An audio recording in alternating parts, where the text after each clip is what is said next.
The first sound he heard was the low hum of an alien warship, a living vibration that traveled through metal floors and into bone, the kind of sound that reminded a human soldier that he was very far from home, very alone, and standing at the center of a galaxy that did not care if he survived or not.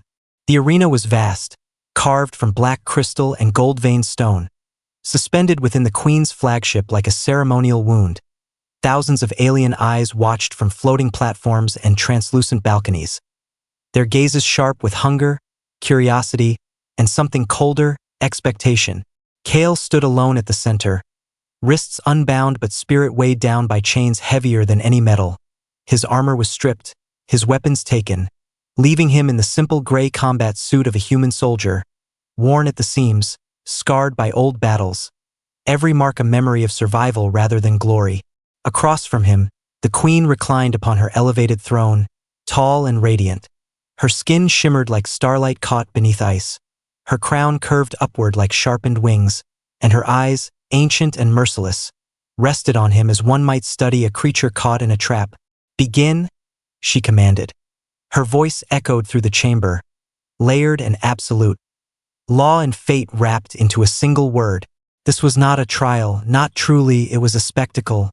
The Queen had ordered her warrior to humiliate the human, to break him publicly, to show the galaxy what happened when a lesser species dared to stand upright in the presence of royalty. Kale felt the weight of that intention pressing down on him. He had been captured while escorting refugees from a shattered colony, civilians first, always, even when alien warships descended like gods of fire. He had fought until his rifle overheated, until his hands bled, until the last child was aboard an escape vessel and the blast doors sealed. Then the Queen's champion had arrived.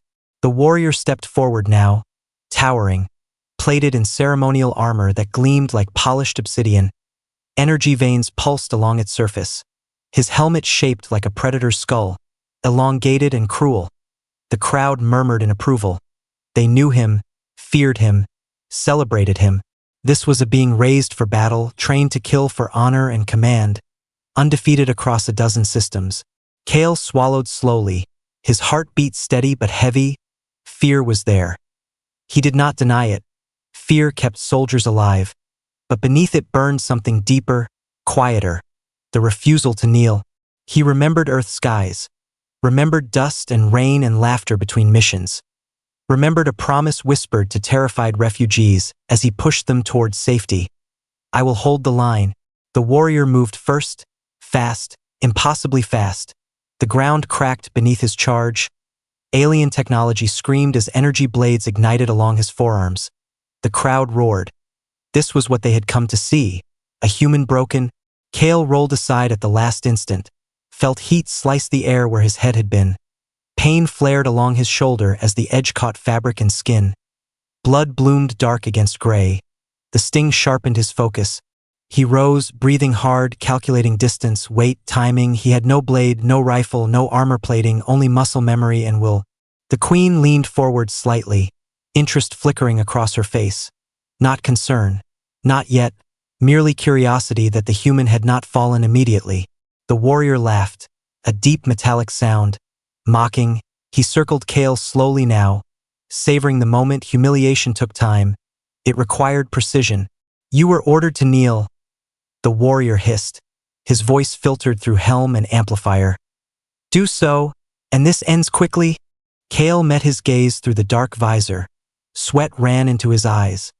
His breath came rough, but his voice, when he spoke, was steady. "I don't kneel to bullies." A ripple moved through the audience. Some scoffed, others leaned closer. The Queen's fingers tightened around the arm of her throne. The warrior struck again, faster, harder. A blow meant to shatter ribs and pride alike. Kale took it head-on. Pain exploded through his side, white and blinding. But he did not fall. He twisted with the impact, redirected what force he could, crashing shoulder first into the warrior's chest. The crowd gasped, the sound sharp and sudden. The warrior staggered, just a step, but it was enough. Enough for Kale to see it, the slight delay in armor response, the fraction of a second where power rerouted and balance shifted. A weakness born not of flesh but of overconfidence. Hope sparked, dangerous and bright. The Queen's eyes narrowed now, something unreadable stirring behind them. This was no longer a simple display. The law of battle stirred when outcomes became uncertain. Ancient rules older than her reign whispered through the chamber's walls. Kale wiped blood from his mouth, tasting iron, and set his feet. He did not fight for victory, not yet. He fought because he had promised to stand. And somewhere beyond this warship, beyond this cruel arena, lives depended on him doing exactly that. The second clash began with thunder, and destiny leaned closer to watch. The second clash tore through the arena like a storm breaking loose. Metal screamed against flesh. Energy flared and died in violent pulses. Kale moved on instinct now, not thought. His body remembered every alleyway fight, every close quarters drill, every moment where survival depended on choosing pain now instead of death later. The warrior came at him with renewed fury, humiliation forgotten, pride wounded, each strike heavier than the last. The ground shattered beneath their feet. Fragments of black crystal lifted and fell like frozen rain. The crowd's roar rose and fell in waves. No longer laughter but tension. Anticipation sharpened into something almost fearful. Kale ducked low, felt a blade pass inches above his spine. Heat singed his hair. He rolled and came up inside the warrior's reach, too close for the alien's sweeping strikes. His fists slammed into armored joints, not hard enough to break but hard enough to disrupt, to remind the warrior that mass meant nothing when leverage was stolen. Pain was everywhere, blooming and spreading. His ribs screamed, his vision narrowed, but pain had always been a language Kale understood. A signal, not a command. The warrior roared and grabbed him, massive hands locking around Kale's throat, lifting him from the ground. The world dimmed at the edges, pressure crushed breath and thought alike. The crowd erupted in triumph. This was the end they expected. From her throne, the queen watched closely, her expression unreadable. Her warrior had regained control. Order was being restored. The galaxy breathed easier when humans were reminded of their place. Kale's boots kicked uselessly in the air. Spots burst across his vision. Memories flooded and uninvited. A child's small hand clutching his sleeve. A refugee mother whispering thanks through tears. The sound of engines igniting as escape ships fled into darkness. Not yet. With the last of his strength, Kale drove his thumbs into a narrow seam beneath the warrior's helm. Where armor met flesh, where sensors connected to nerve and thought. The response was instant and violent.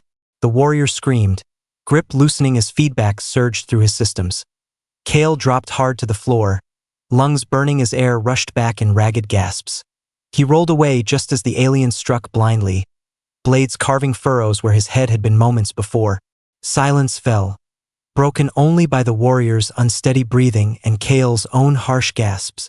The crowd did not cheer this time. They watched. The warrior staggered, one knee touching the ground before he forced himself upright. Rage radiated from him, humiliation now mirrored in his posture. This was no longer a performance. This was survival. "You defy the queen," he snarled, voice shaking. "You defy law." Kale pushed himself up, every movement costing him, but his spine stayed straight. His eyes locked on the towering figure before him. "I obey a different law," he said quietly. "One that says I don't let monsters decide who deserves to live." A murmur rippled outward, spreading through the tears like fire through dry grass.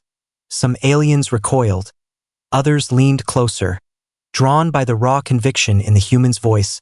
The queen felt it then, an uncomfortable tightening in her chest. The law of battle was ancient, absolute, designed to prevent chaos, to give meaning to victory and defeat. She had expected spectacle, submission, a reminder of order. Instead, she was witnessing uncertainty. Her fingers traced the sigil of command on her throne. A subtle gesture, but one heavy with consequence. She did not stop the fight. She watched. The warrior charged again, slower now, cautious, his confidence fractured. Kale met him halfway, timing his movement with the faint delay he had noticed before, slipping inside the arc of a blade, driving his shoulder into the alien's center of mass. Both of them crashing to the ground in a tangle of limbs and armor. They rolled, struck, grappled. The fight became intimate, brutal, breath against breath. Kale's knuckles split, blood smeared across black metal.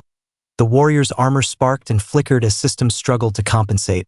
Kale felt fingers claw at his face, felt claws rake across his back, felt something inside him give and then harden, resolve crystallizing under pressure. He twisted, using his weight, his position, everything the training manuals never taught, and forced the warrior onto his back, pinning one massive arm beneath his knee. His other hand pressed against the alien's throat, not squeezing, not yet. The arena froze. No one had ever seen the Queen's champion beneath another being, never seen him restrained by bare hands and willpower. Kale's vision swam, his arms trembled, but he held the position, eyes burning, chest heaving. "I don't want this," he said, voice rough, honest. "End it."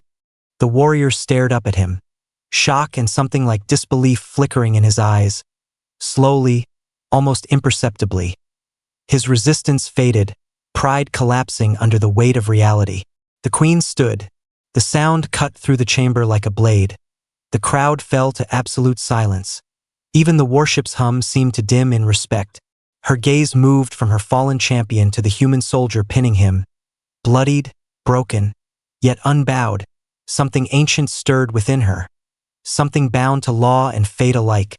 The law of battle did not care for intention, only outcome, and the outcome was no longer certain. Kale felt the shift. The air itself seemed heavier, charged, destiny tightening its grip around them both. He did not know it yet, but with every breath he took, the galaxy was already changing. The silence after the Queen stood was not empty. It was crowded with unspoken laws, ancient customs, and the collective breath of an empire that had never expected to see its champion beneath another being's hands.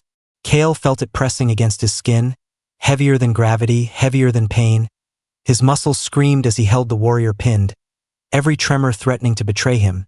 Yet he did not move because moving now would mean surrender, and surrender would mean the story ended the way it always did for humans in alien courts. The warrior beneath him no longer struggled. His chest rose and fell in controlled breaths, eyes fixed on Kale's face as if trying to understand what he was seeing. Not fear exactly, but confusion. The kind that unsettled far more than terror.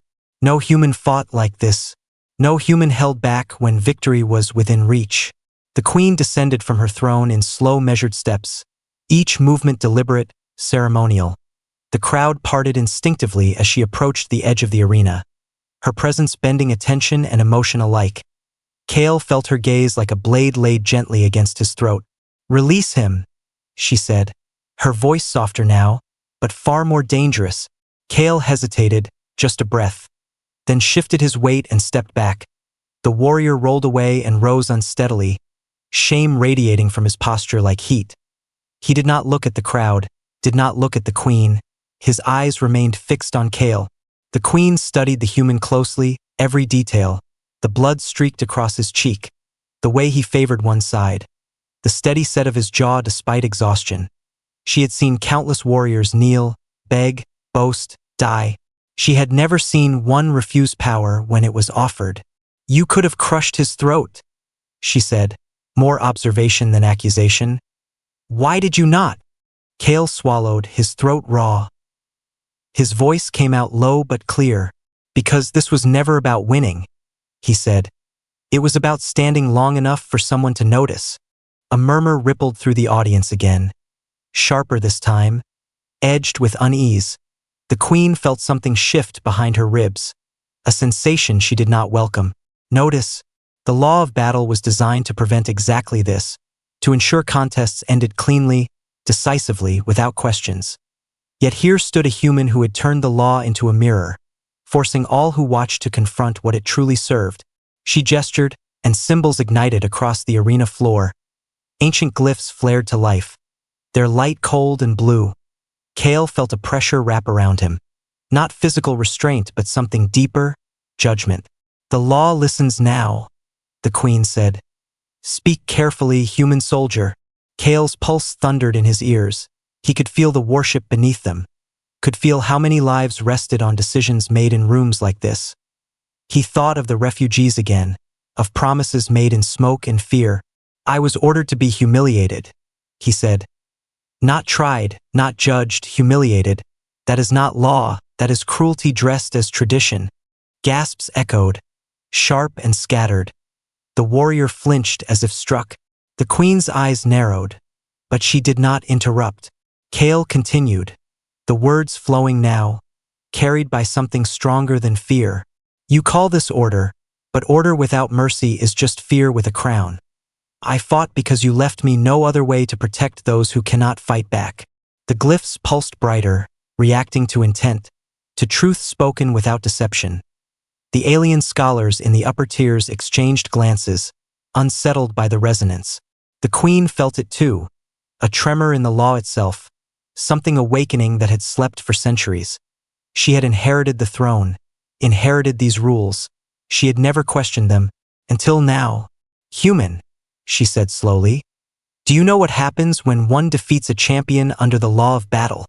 Kale met her gaze, exhaustion dragging at him, but his eyes did not waver. I know what usually happens to humans, he said. Nothing good. A flicker of something, almost like amusement, crossed her face, quickly buried beneath regality.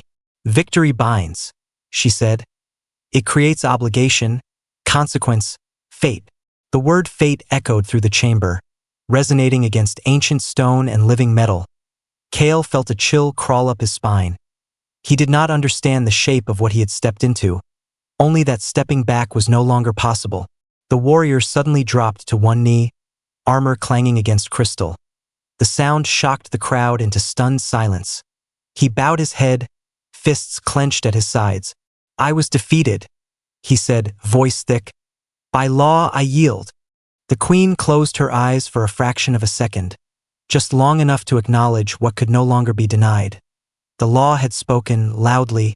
When she opened them again, her gaze was different, sharper, searching, as if she were seeing Kale not as a prisoner or spectacle, but as a variable she had not accounted for.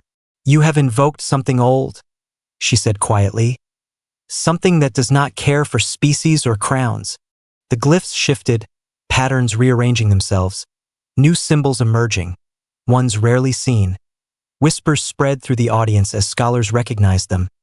Bonds, oaths, penalties reserved for those who altered the balance of power. Kale felt the weight of it settle on his shoulders, invisible yet immense. His breath caught. What does it mean? He asked. The queen did not answer immediately. Her eyes flicked briefly toward the upper balcony where veiled figures watched in absolute stillness, beings older than her reign, guardians of law rather than rulers. Meaning, she said at last, is about to be decided. The arena darkened, the warship's hum deepened, and somewhere within the ancient machinery of empire, destiny shifted its course. Kale stood at the center of it all, bloodied, exhausted, unbroken, and for the first time, the galaxy did not know what to do with a human who refused to be small. The darkness did not fall all at once. It seeped in like a held breath finally released. Lights dimmed across the arena until only the glyphs remained, glowing brighter, colder, casting long, distorted shadows that twisted across crystal and flesh alike. Kale felt the shift immediately, not fear exactly, but the sensation of being seen by something vast and impersonal. The law was no longer a concept spoken aloud. It was present, awake, listening. The veiled figures in the upper balcony began to move, their forms tall and elongated, faces hidden behind translucent masks etched with symbols older than language. When they spoke, their voices layered over one another, neither male nor female, neither warm nor cruel. An imbalance has occurred, they intoned. A lesser-ranked being has defeated a bound champion under ceremonial law. The crowd trembled. Some dropped to their knees without realizing it. Others clutched railings as if the floor itself might vanish. Kale's heart pounded. Every instinct screamed that this was the moment things went wrong. Victories for humans rarely ended in reward. The queen turned toward the veiled arbiters, her posture rigid, controlled, but Kale could sense the tension beneath it, like a blade held too tightly. The contest was sanctioned, she said. The outcome is clear. Yes, the arbiters replied. And therefore the penalty must be honored. Penalty. The word struck harder than any blow Kale had taken. The glyphs flared violently, lines racing outward from the center of the arena, forming a second circle that enclosed not Kale, but the queen herself. The crowd gasped as realization spread in ripples. This was not how it was supposed to work. The queen stiffened, her eyes widening just slightly, a crack in the mask of absolute authority. "Explain," she demanded. "By ordering humiliation instead of judgment," the arbiter said. "You bound your bloodline to the outcome." A hush fell so deep Kale could hear his own breathing. The queen's bloodline.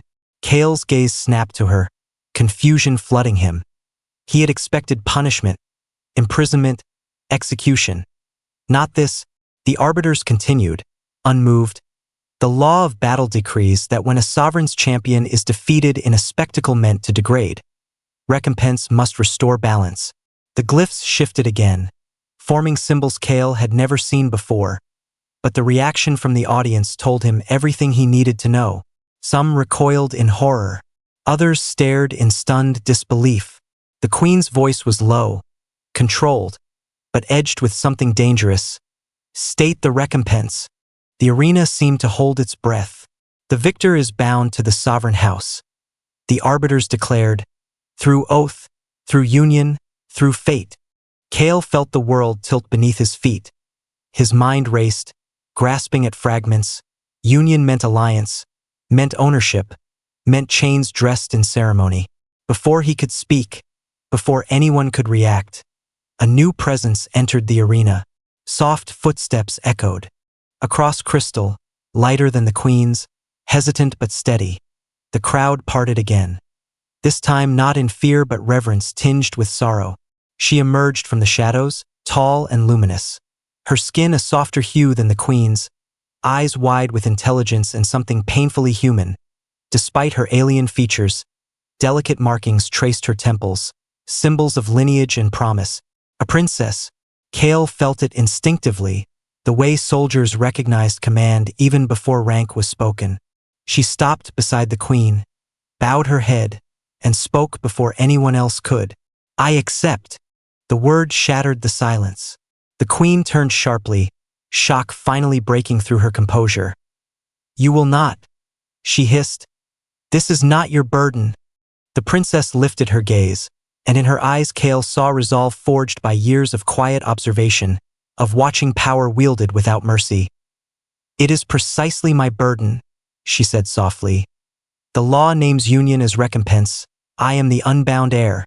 Murmurs erupted. This was not tradition, not expectation, not comfortable. Kale stared at her, heart pounding, confusion mixing with anger. "No," he said hoarsely. "I didn't fight for this."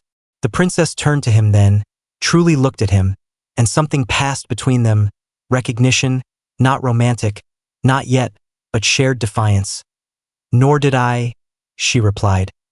"But this is the price of refusing cruelty." The arbiters' voices echoed again, final, absolute. "The princess of the sovereign house shall be bound to the victor, not as possession, but as balance." Balance. The queen's hands trembled at her sides, the first visible sign that she had lost control of the narrative she had authored. Centuries of certainty unraveled in moments. "This is punishment," she whispered, not to the arbiters, but to herself, "for ordering humiliation." Kale felt the weight of it settle fully now. This was not triumph. This was consequence. Fate tightening its grip around two unwilling participants. The princess stepped closer to Kale, close enough that he could see the faint shimmer of fear beneath her calm. She lowered her voice so only he could hear. "I know what you are thinking," she said. "You believe you have stolen my freedom." Kale swallowed, jaw tight. "I would rather face execution than take it." Her lips curved into a sad, knowing smile. "Then perhaps," she murmured, "you are exactly what the law intended."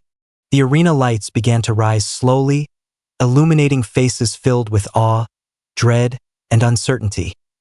The galaxy had witnessed not just a battle, but a fracture in its oldest order. The queen straightened at last, regality settling back into place like armor reforged. But her eyes lingered on Kale and the princess with something dangerously close to regret. "So be it," she declared, voice echoing through the worship. By law, by fate, by battle's outcome, the binding shall proceed. Kale stood beside the princess, bloodied, aching, overwhelmed. The cheers that rose around them sounded distant, hollow. He had entered the arena to be humiliated. He had survived the battle, and now, without asking for it, he had become the axis upon which an empire would turn. The binding announcement did not bring celebration. It brought a ripple of fear that spread far beyond the arena, beyond the Queen's warship, racing outward through relays and silent observers into the wider galaxy. Kale felt it before he understood it, the way the air seemed tighter, charged, as if unseen eyes were suddenly focusing on him from 1,000 directions at once. Destiny had been spoken aloud, and now powers that thrived on balance shifting were paying attention. The princess walked beside him as they were escorted from the arena, not as captor and captive, but as something far more dangerous, symbols of a law that had just rewritten itself. Guards flanked them, their posture rigid, weapons lowered but ready. Uncertainty made even trained soldiers nervous. The queen followed several steps behind, her silence heavier than any command. She had lost control in public, something no ruler ever recovered from easily. Inside the warship's inner corridors, the hum grew deeper, resonant.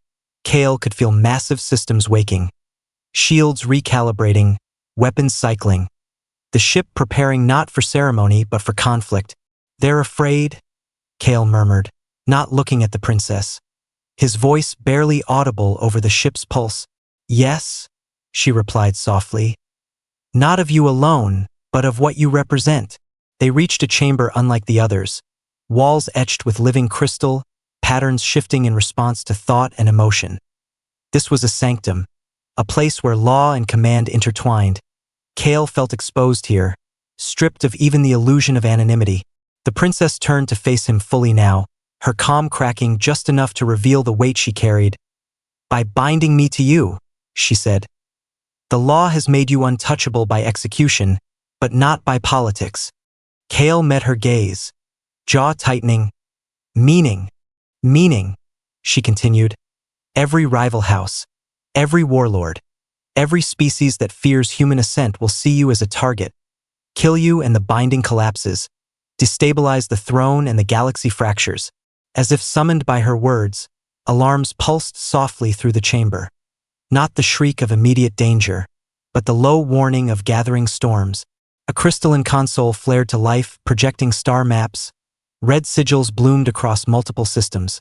Kale recognized the pattern instantly: military buildup, blockades forming, fleets rerouting. "The Council of Outer Thrones has convened," the princess said, her voice tightening. "They claim the law has been corrupted.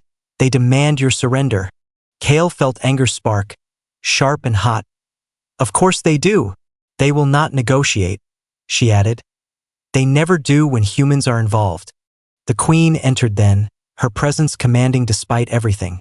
Her gaze flicked briefly to the projections before settling on Kale, assessing, measuring, recalculating. "You have set fire to the stars," she said coldly.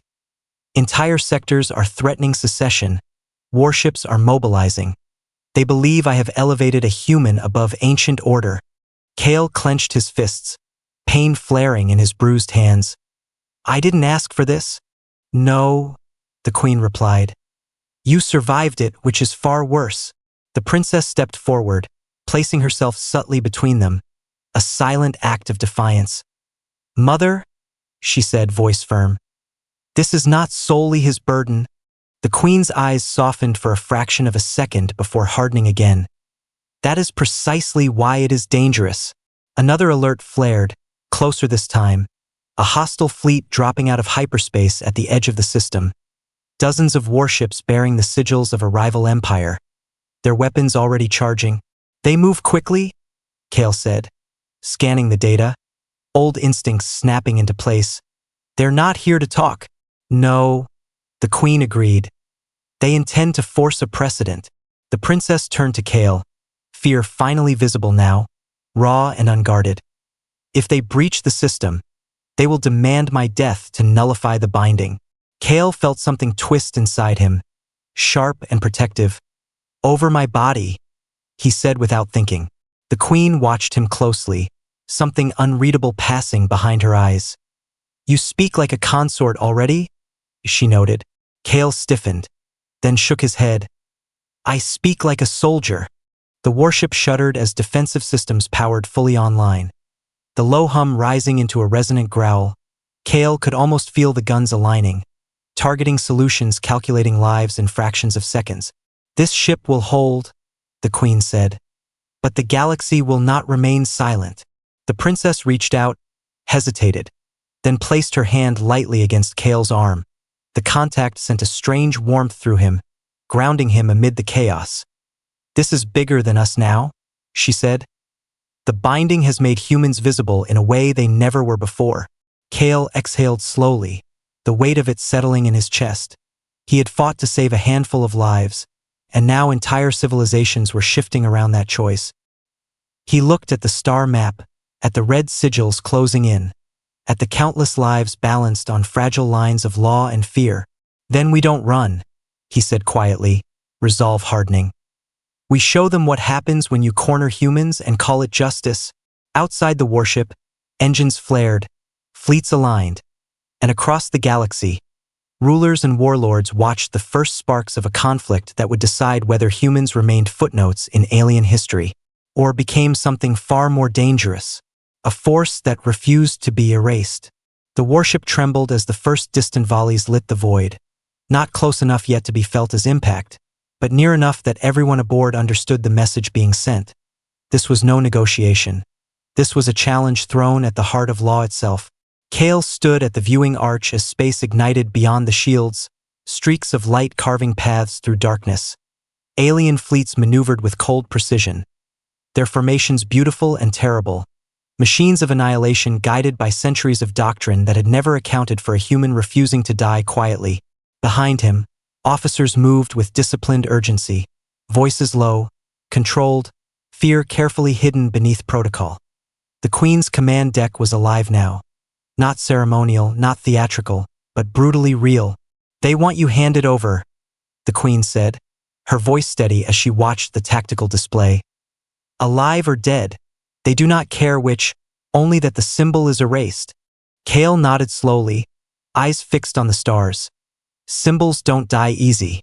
The princess stood beside him, closer than before, the distance between them no longer formal, no longer dictated by courtly expectation. Her composure wavered under the strain, but she did not retreat.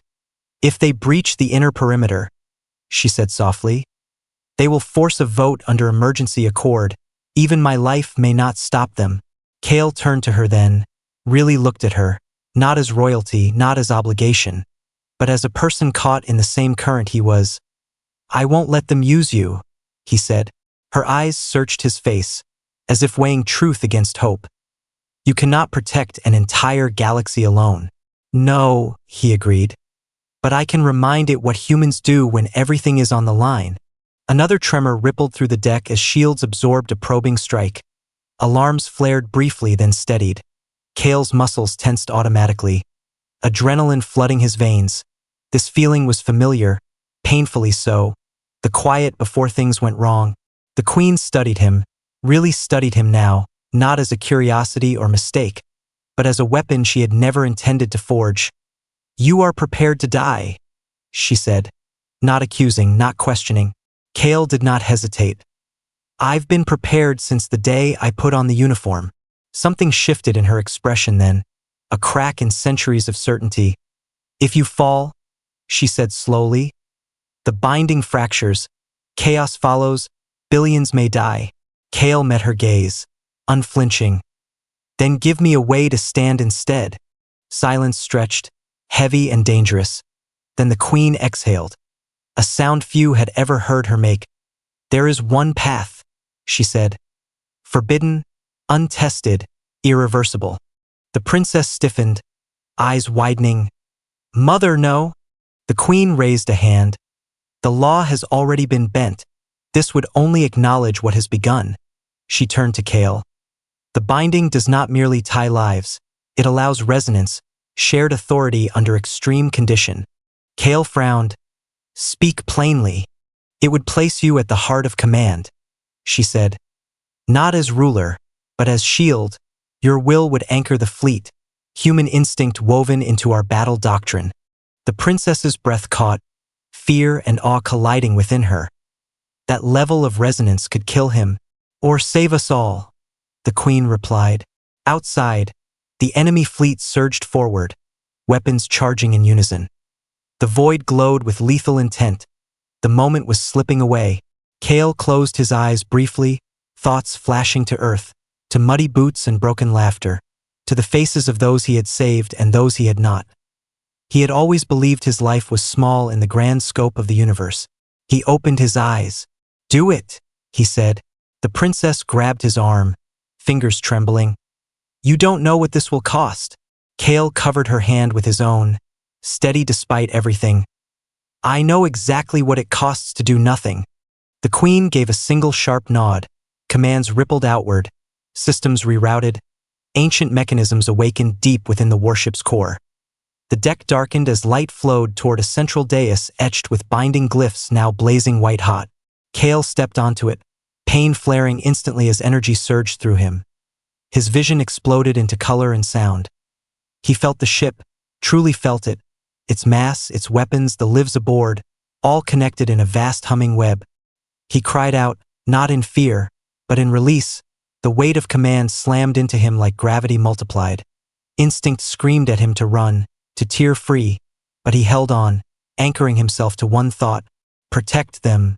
The princess felt it too, the resonance snapping into place. Her knees buckled as the bond flared between them. Emotions spilled across the connection. Fear, resolve, grief, hope, all tangled together. She met his gaze across the dais, tears streaking down her face. "Come back," she whispered. Kale forced a smile through the pain. "I'm not done yet." The warship roared as if alive, shields flaring brighter than ever, weapons aligning with impossible precision. Across the fleet, alien captains gasped as human intuition flooded their systems, targeting paths no algorithm had predicted. The queen watched, heart pounding, as the first coordinated strike tore through the enemy formation. Decisive, devastating, beautiful. The galaxy reeled, because for the first time, human will stood at the center of alien power, and it refused to break. The battle did not end in a single blinding moment. It ended in a slow, terrible realization that spread through the enemy fleets like frost through metal. Every maneuver anticipated, every feint answered, every strike met by something they could not predict. A human mind woven into alien command. Kale felt it all, not as noise or chaos, but as flow, vectors and lives moving together, fear and courage blending into a single purpose. He was no longer standing on the dais alone. He was standing with thousands, millions, every crew member, every soldier, every refugee who had ever run from a sky filled with fire. The pain never left him, but it no longer owned him. It became fuel, a reminder of why he held the line. Enemy warships fell back, some crippled, some destroyed, others simply turning away, unwilling to be the ones remembered for breaking the galaxy apart. Transmissions poured in, frantic, divided, fear wrapped in formal language, ceasefire requests, demands for arbitration, accusations of heresy and corruption. Kale felt the queen's presence through the network, steady now, resolute, issuing commands not with dominance but with clarity. The law had not been shattered, it had been exposed, reshaped by necessity. When the final hostile fleet withdrew beyond the system's edge, silence returned. Not the hollow silence of aftermath, but the deep, exhausted quiet of survival. Kale's strength gave out all at once. The light dimmed, the web unraveled gently rather than tearing. Hands caught him before he hit the floor. The last thing he felt before darkness claimed him was warmth, steady and familiar. When he woke, it was to softness instead of steel, low light instead of glare. The hum of the warship reduced to a distant heartbeat. He lay on a bed formed from living crystal, its surface warm beneath him. The princess sat beside him. She looked different now, not diminished, not exalted, simply present. Her eyes were red, her posture tired, but when she saw him stir, something broke free in her expression. Relief so pure it hurt to witness. "You stayed," she whispered. Kale swallowed, throat dry. Told you I wasn't done. She laughed softly, the sound trembling, then pressed her forehead gently to his. A gesture not of ceremony, but of shared survival. Emotions flowed through the bond between them. No longer overwhelming, just honest. Outside the chamber, the galaxy was already changing. The council had fractured, old alliances questioned, new accords drafted with human presence acknowledged rather than dismissed. The story of the arena spread faster than any official decree, whispered in mess halls and royal courts alike. A human had stood, an empire had bent. The queen arrived later, alone, without guard or crown. She regarded Kale for a long moment, then inclined her head, a gesture of respect that would be debated for generations. The binding stands, she said, but its meaning has evolved. Kale sat up slowly, every movement reminding him he was still very much mortal. Meaning, you are not a punishment, she said, nor a weapon, you are precedent. The princess reached for his hand, fingers intertwining with his without hesitation. Together, she added, we represent balance, not dominance. Kale looked at them both, at the path stretching forward, uncertain, dangerous, impossible, and felt something settle within him. Not destiny imposed, but destiny chosen. I never wanted a throne, he said quietly. The queen's lips curved slightly. Then you are exactly the kind of person history listens to. In the days that followed, treaties replaced ultimatums. Humans were invited to councils they had never been permitted to observe. Let alone influence, warships bore new insignia, symbols of shared command rather than conquest. Kale walked the corridors beside the princess. No longer guarded, no longer alone. Their bond deepened not through obligation, but through understanding. Two lives thrown together by law and held together by choice. One evening, standing before a viewport filled with stars, she asked him softly, do you regret it? Kale thought of the arena, the pain, the fear, the impossible weight of command. Then of the refugees who would sleep without sirens, of worlds that would wake to quieter skies. No, he said, squeezing her hand. I regret the galaxy needed this lesson. She leaned into him, resting her head against his shoulder. It will remember it. Far beyond the warship, stories were already becoming legend. Of the day a queen ordered humiliation and received transformation instead. Of a human soldier who refused to kneel and taught the law how to listen. The galaxy would change again. Conflict would return as it always did. But something fundamental had shifted, because now, when fate and destiny weighed their options, they remembered the human who stood in the arena, bloodied and unbroken, and chose to stand with him,